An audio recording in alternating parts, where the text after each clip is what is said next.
Thank you, Dr. Walsh. We have Congressman Crow. We have Congressman Crow here who is going to say a few words. He represents Colorado.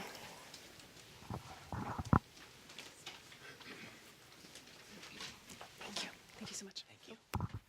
Thank you for inviting me to come here and attend.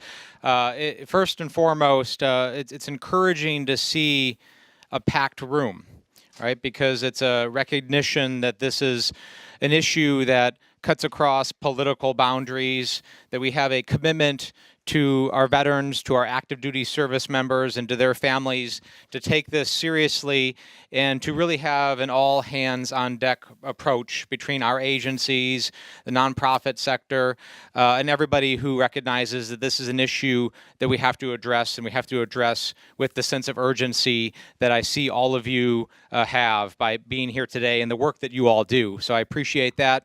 But I think it's also important to say that none of us really want to be here either, right? The fact that we have this crisis, that we have this issue that's pervasive across the veterans community and our active duty military is a difficult challenge. And I wish that we didn't have this problem and that we wouldn't have to be dealing with it in the way that we are. But it is a problem and we are going to deal with it. So I look forward to working with all of you to address it. I'm a former Army Ranger. I served 3 combat tours in Iraq and Afghanistan before jumping into politics. And the prior speaker was talking about the warrior culture, right? And I served in the 82nd Airborne Division in the 75th Ranger Regiment, so I saw and it was a part of that warrior culture for many years.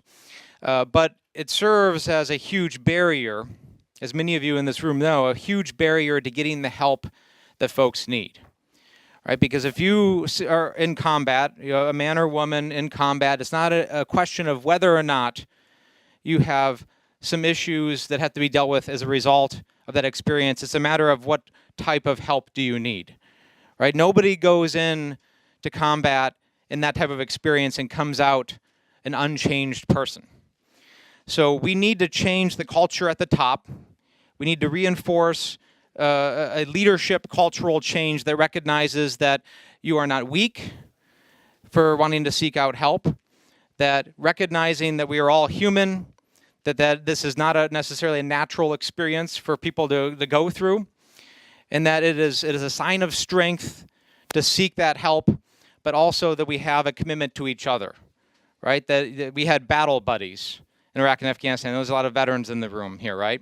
You are responsible for the health and the welfare of your battle buddy and your fellow soldier.